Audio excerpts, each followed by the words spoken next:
Hi friends, இன்றைக்கி வந்து நம்ம வீடியோவில் என்ன பண்ண போகிறோம்? எல்லோரும் பண்ணுற மாதிரி தான் ஃப்ரிட்ஜ் வந்து க்ளீனிங் வீடியோவும், அப்புறம் அதை எப்படிலாம் ஆர்கனைசேஷன் பண்ணணும் அந்த மாதிரி ஒரு வீடியோ தான் இன்றைக்கி போட போகிறோம். ஓகே, ஃபஸ்ட்டு வந்து ஃப்ரிட்ஜை எப்படி க்ளீன் பண்ணலாம் அப்படின்னு சொல்லிட்டு பார்க்கலாம். ஓகேவா? ஃபஸ்ட்டு வந்து அந்த ஃப்ரிட்ஜில் பாக்ஸ்லாம் எடுத்து வெளியே வச்சுட்டு நல்லா ஒரு கிளாத் வச்சு நீட்டாக தொடச்சி எடுத்துக்கோங்க. ஓகேவா? அதுதான். அதுக்கப்புறமா என்ன பண்ணுறீங்க, அதில்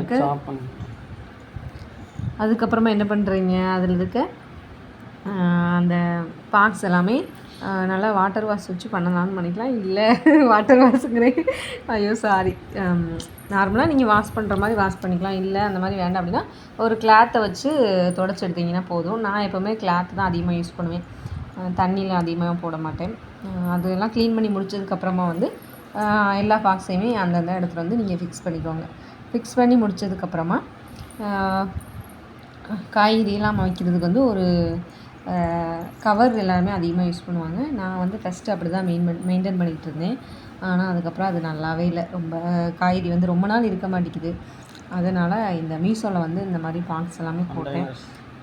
ஃப்ரிட்ஜு கண்டெய்னர்ஸ்னு சொல்லிட்டு ஃப்ரிட்ஜு ஸ்டோரேஜ் கண்டெய்னர்னு சொல்லிட்டு ஒரு 6 பாக்ஸ் போட்டேன். எனக்கு அந்த 6 பாக்ஸே போதுமானதாக இருந்துச்சு. பார்த்திங்கன்னா ஃப்ரிட்ஜ் வந்து க்ளீன் பண்ணதுக்கப்புறமா இந்த மாதிரி இருக்குது. நீங்களும் இந்த மாதிரி க்ளீன் பண்ணி வச்சிங்கன்னா கொஞ்சம் நல்லா இருக்கும். இந்த பாக்ஸ் தான், இந்த 6 பாக்ஸ் போட்டு இதில் வந்து நான் என்னெல்லாம் வச்சுக்கிடுவேன்னு பார்த்தீங்கன்னா, கொத்தமல்லி, புதினா, அப்புறம் என்னது கருவேப்பிலை, பச்சை மிளகா, பீன்ஸ், இது எல்லாமே இந்த மாதிரி பாக்ஸில் வச்சுக்கிடுவேன்.